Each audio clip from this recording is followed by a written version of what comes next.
You know, the whole world's watching that thing going down in Kentucky and the county where that sheriff shot the judge. And there's a lot of rumors and speculation, but I happen to know some people that are down there that are close to the situation. And I spoke with them yesterday, and I would like to share with you what we know is the truth, okay? Or what I know is the truth, because you can bet this, it is the truth. That whatever happened, okay, when that sheriff got the information that he got, whatever the information may be, he acted very, very quickly, okay? They don't know what that information is as of yet, but they do know that whatever it was, it totally turned him around 180 and heading to the courthouse. Now, what is significant about the deal is that before that man was the sheriff, he was the bailiff for that judge for years, okay? And they were good friends. They knew each other. They would probably play golf and do whatever, you know, together. Had been for years. And that when it went down, right, that there's a chamber room that's off of the side of the court. And the sheriff came into the courtroom, and inside the chamber room, you know how it is when you go to jail or you go to court, you'll have attorneys and cops off in a separate building. Well, that's where they were at. And that sheriff told everybody in the room that, hey, I need to talk to the judge alone. And they exited, right? And then he executed the judge on video camera. There's no audio, but there's video camera.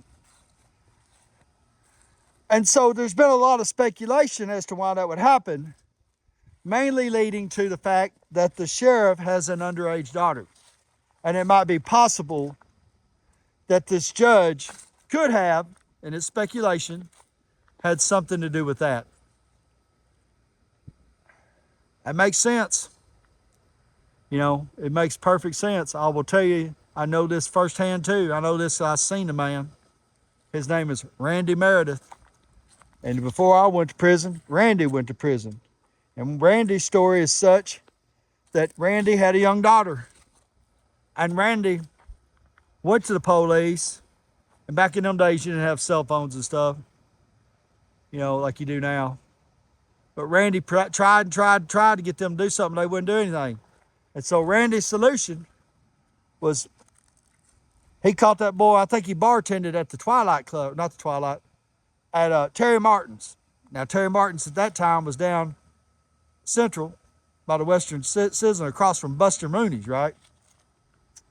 And Randy walked in there to that bar and blew that dude's brains across the bar. Right there. Boom, right? Set the gun down, reached over the bar and grabbed him a long neck and picked up the phone and called the police. And Randy would not take a plea deal. Right? He had a trial. And the jury convicted Randy of the same charges I got. Class Y felony, 1040 to life. And in those days, if you were sentenced to 10 years or less, that's why they sentenced me to 12, so I couldn't go. You could go to boot camp. Didn't matter, make it if he was violent or not, right?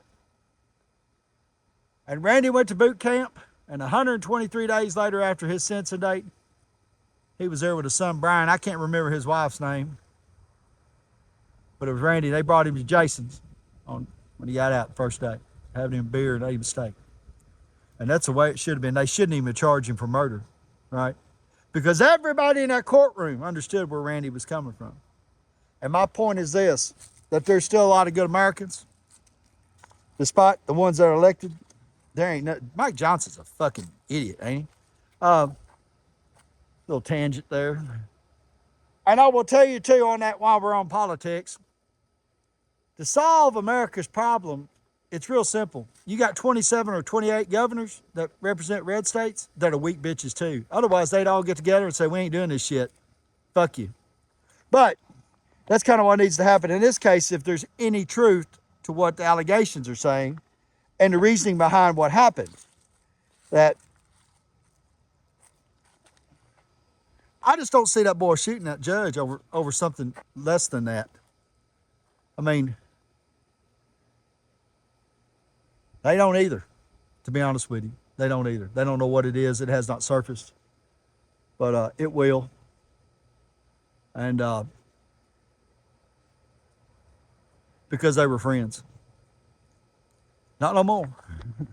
Can't be friends when you're dead, for sure. God bless you. Fluent English.